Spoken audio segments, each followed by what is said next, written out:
The first thing we're going to do is we're going to create our world. So what you're going to have to do is go to load world here, which is the second option, and there are lots of different worlds in which you can look at, but we want a new blank world. As you can see here, there are a few tutorials if you ever get bored down here that you can run and go through, and you can start learning independently in your own time, but we'll go through those already. So what you need to do is scroll through, either use the arrows or just click on the bits here until you get to, whoop, gone past it, new world. Click on that and press play. Now what happens is you are unable to edit this world at the moment because you're in the game environment. So what you need to do is press escape to edit, and we get some options at the bottom. To start painting, if you like, the grounds in which you can build up your world, so by clicking this button here, and then you can start painting some grass, I think it is, painting your ground down here. And as we go through, I'm just going to do something very, very quickly just to give you an idea. Right, so that's done. If you like, you can change the colour of the grounds by, let me just go back, by clicking on these cubes here. And there are lots and lots of different colours to choose from. I like this one, so that's what we're going to use. Once we've got some grounds, we can start adding in some hills or valleys, and that's the second one next to the paint just here. So I'm going to click on that. And once you've got it highlighted, you can then keep clicking, and you can start adding, whoop, it's gone over the other bit. You can start adding some hills here. So I want to create a little, let me just zoom out a little bit by using the mouse wheel, a little valley in the middle here. It's very small there.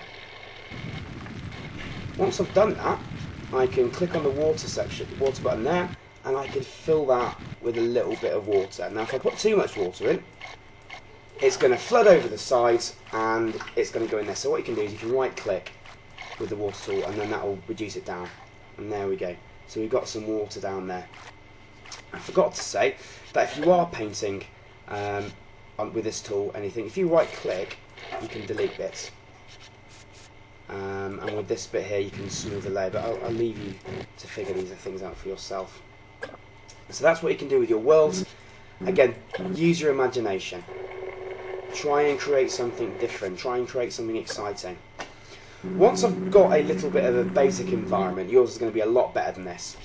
You can click on this tool here, which is the object tool, and if you right click, you can add an object.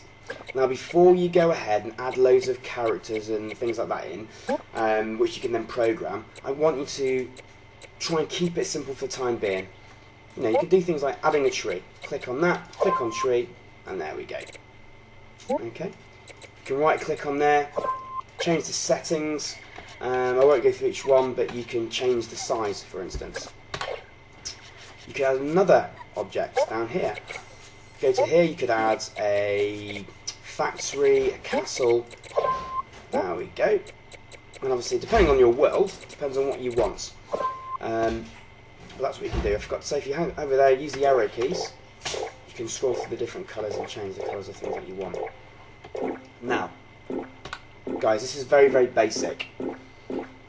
Yours is going to look 10 times better than this, but you need to have an idea what you want to do. So, be creative, use your imagination, and have a play.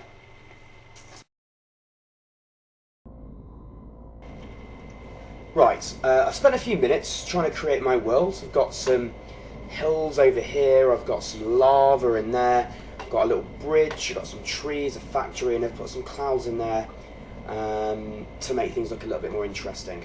Let me just press escape to get into the environment. There we go. So we've got the clouds up here. Don't forget, if you're going to edit the settings for any of these, you need to make sure you're clicking on the object tool, and then you can right click, you can change the height of the clouds, you can change the settings, and again, as I said before, have a play around with it, experiment. That's how you're going to learn, and that's how you're going to create something really exciting. Once we've done that, to the end of the lesson, we're going to need to save it. So go to the home button here. Click on that. It's been a bit slow.